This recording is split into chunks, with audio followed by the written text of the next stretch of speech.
Hello बच्चों, मैं संजीदा हिंदी शिक्षिका एलपीएम पब्लिक स्कूल के ऑनलाइन कक्षा में आप सभी का हार्दिक स्वागत करती हूँ। प्यारे बच्चों, आज हम सब अपनी पाठ्य पुस्तक परिवेश के कक्षा 6 के पाठ 3 प्रकरण में प्रदूषण महाविनाशक नामक पाठ का अध्ययन करेंगे। जैसा कि आप सभी जानते हैं कि इस समय रिवीजन चल रहा है, तो सभी बच्चे ध्यान से सुनिएगा। ये जो निबंध है इसकी लेखिका सुजाता सक्सेना जी हैं और ये कहानी नहीं है, ये एक निबंध है। ठीक है, कौन सी विधा है? निबंध है, प्रदूषण महाविनाशक। तो चलिए शुरू करते हैं, देखते हैं इसमें लेखिका ने क्या बताने का प्रयास किया है। देखिए बच्चों, प्रस्तुत निबंध में वर्तमान समय की सबसे बड़ी समस्या प्रदूषण के प्रभाव और उसके दुष्प्रभावों को प्रस्तुत किया गया है।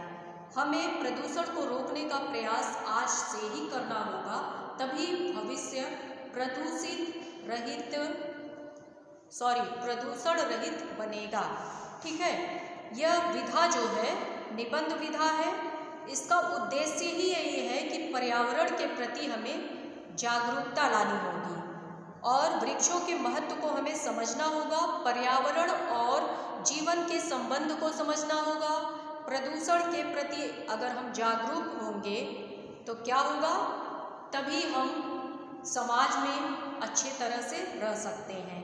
तो चलिए अब देखा जाए इस निबंध में और क्या क्या चीज़ें हैं। देखिए बच्चों, आज के समय में क्या हो रहा है, पर्यावरण प्रकृति से हमें खिलवाड़ नहीं करना चाहिए। आज के समय में यही हो रहा है, लोग प्रकृति के साथ खिलवाड़ कर रहे हैं, जो हमारे लिए अभिशाप का रूप लेकर तैयार है। हमें प्रकृति से छेड़छाड़ नहीं करनी चाहिए और अगर हम पेड़ पौधों को नुकसान पहुंचाएंगे, उनको काटेंगे, तो क्या हमें शुद्ध वायु मिल सकती है सांस लेने के लिए? नहीं। अगर पेड़ पौधों का अंत होगा तो हमारा भी अंत होगा। प्रकृति से हमारे जीवन का अटूट संबंध है। अगर प्रकृति है तो हम हैं और हम हैं तो प्रकृति है। इसका क्या मतलब हुआ? हम हैं तो प्रकृति है। इसका यही मतलब हुआ कि प्रकृति की सुरक्षा हम सबके हाथ में है। जिस प्रकार हमारी सुरक्षा हमारी माता करती हैं, उसी प्रकार प्रकृति की सुरक्षा भी हमें करनी चाहिए। ठीक है, हमें पेड़ पौधों का संरक्षण करना चाहिए। अगर हमें पेड़ पौधों को काटने की आवश्यकता हुई तो एक पेड़ को काटने से पहले हमें कम से कम 3 पेड़ अवश्य लगाने चाहिए। ठीक है बच्चों, आज जो महामारियां फैली हैं ये क्या है, इससे भी इंसान को इस निबंध में अवगत कराया गया है। वर्तमान समय में आप सभी हमारे भारत देश के पूरे विश्व के संरक्षक हैं। आप लोग अगर चाहें तो इससे जागरूक हो सकते हैं और करा सकते हैं। अपने शब्दों के माध्यम से, अपनी बातों के माध्यम से अन्य लोगों को आप लोग जागरूक कर सकते हैं, क्योंकि धरती हमारी धरोहर है। ठीक है बच्चों, और इसकी सुरक्षा करना हम सबका कर्तव्य है। तो चलिए अब थोड़ा इस कहानी को देखा जाए, इसमें क्या है। आजकल प्रदूषण इतना बढ़ता जा रहा है। मानव की सर्वोत्तम जो खोजें हैं, जिससे मानव के विकास में भागीदारी निभाई गई है, विज्ञान के चमत्कारों ने बटन दबाते ही सुख सुविधाओं को दुनिया मानव के लिए सजा दी है। लेकिन इस अनुपम भेंट का ही दुष्परिणाम प्रदूषण है। आप सभी को समझ में आ रहा होगा, इस प्रदूषण ने हमारी पृथ्वी को संकट में डाल दिया है।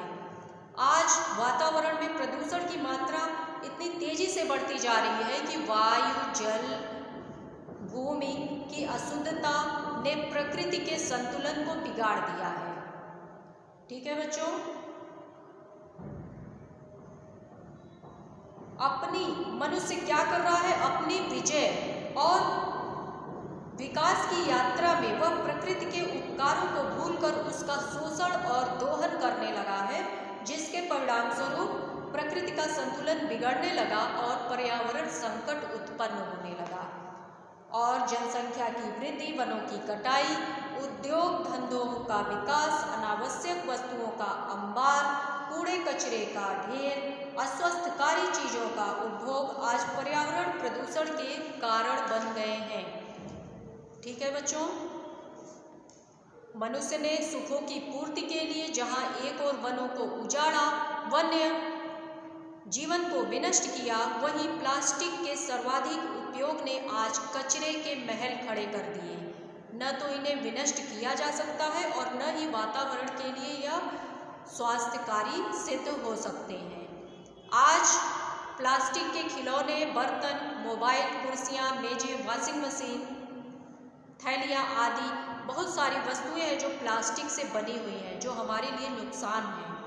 आज नदियाँ नालों में परिवर्तित हो गई हैं। फैक्ट्रियों का रासायनिक मलबा, घरों का मैल, शहरों की नालियों का पानी आदि नदियों को प्रदूषित कर रहे हैं।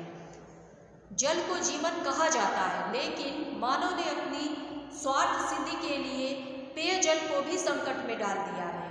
भूमिगत जल की अत्यधिक उपयोगिता ने इस संकट को और अधिक बढ़ा दिया गया है। इसी प्रकार जल भी दूषित हो गई है।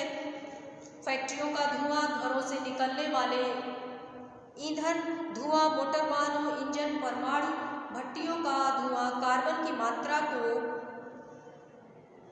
तेजी से बढ़ा रहा है, जिससे कि वायु भी प्रदूषित हो रही है और वायु प्रदूषण से सांस संबंधी बीमारियां भी उत्पन्न हो रही हैं, जैसे अस्थमा, फेफड़ों का कैंसर आदि अनेक रोग हैं। तो इससे क्या हो रहा है? वनों की अंधाधुंध कटाई ने विषैली गैसों के संकट को गहरा कर दिया है। इससे मौसम भी हमारा बिगड़ता जा रहा है। कहीं अनावृष्टि अकाल आती है तो कहीं बाढ़ आ जाती है, कहीं सूखा पड़ जाता है। और रासायनिक उर्वरकों और कीटनाशक दवाइयों के छिड़काव ने भूमि को दूषित कर दिया है और इन दवाइयों से फल और सब्जियों को भी नुकसान हो रहे हैं। ठीक है बच्चों, तो कहने का मतलब ये है कि मनुष्य आज प्रकृति के साथ पूरा खिलवाड़ कर रहा है।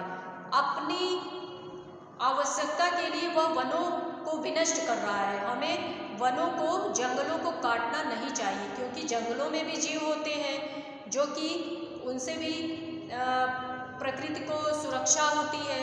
ठीक है बच्चों, तो अगर प्रकृति है तो हम हैं तो प्रकृति है। हमें प्रकृति का संरक्षण करना होगा।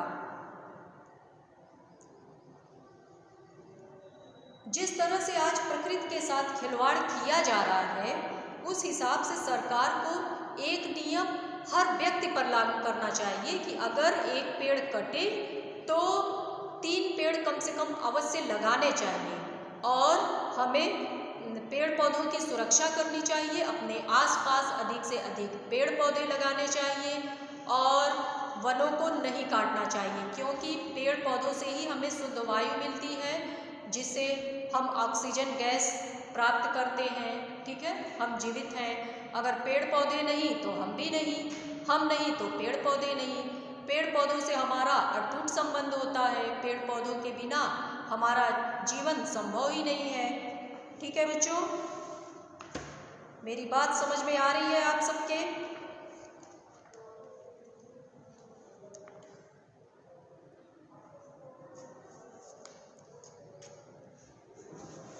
इसके लिए सरकार ने बहुत सारे कार्यक्रम चलाए हैं। इसको देखिए, सरकारी और निजी संस्थानों द्वारा संचालित अनेक कार्यक्रमों के माध्यम से देश की जनता को जागरूक किया जा रहा है। और आज भी हम प्रदूषण के प्रति फिर भी सचेत नहीं हुए और निरंतर प्रदूषण के स्तर को बढ़ाते जा रहे हैं। यदि हम प्रदूषण की रोकथाम करना चाहते हैं तो सबसे उत्तम वृक्षारोपण की विधि अपनानी होगी। हमें अधिक से अधिक वन लगाने होंगे, जिससे प्रदूषण की समस्या खत्म हो जाए। और प्रकृति के हानिकारक चीज़ों का उपयोग बंद करना पड़ेगा, जैसे पॉलीथीन या प्लास्टिक का उपयोग। जलवायु, भूमि, आकाश की स्वच्छता को बनाए रखना होगा। हम सबका कर्तव्य है भावी पीढ़ी को स्वच्छ पर्यावरण प्रदान कर हम ईश्वर की रचना को और अधिक सुंदर बनाएं। ठीक है बच्चों, तो इस निबंध से हमें यही शिक्षा मिली कि हमें पर्यावरण के प्रति जागरूक होना चाहिए और अधिक से अधिक मात्रा में पेड़ पौधों को लगाना चाहिए ताकि हम प्रकृति की सुरक्षा कर सकें। तो उम्मीद करती हूँ कि आप सभी को ये निबंध अच्छे से समझ में आ गया होगा। आप सभी इस वीडियो को देखिए और अच्छे से समझने का प्रयास कीजिए। ठीक है बच्चों, तो चलिए आज के लिए बस इतना ही। धन्यवाद।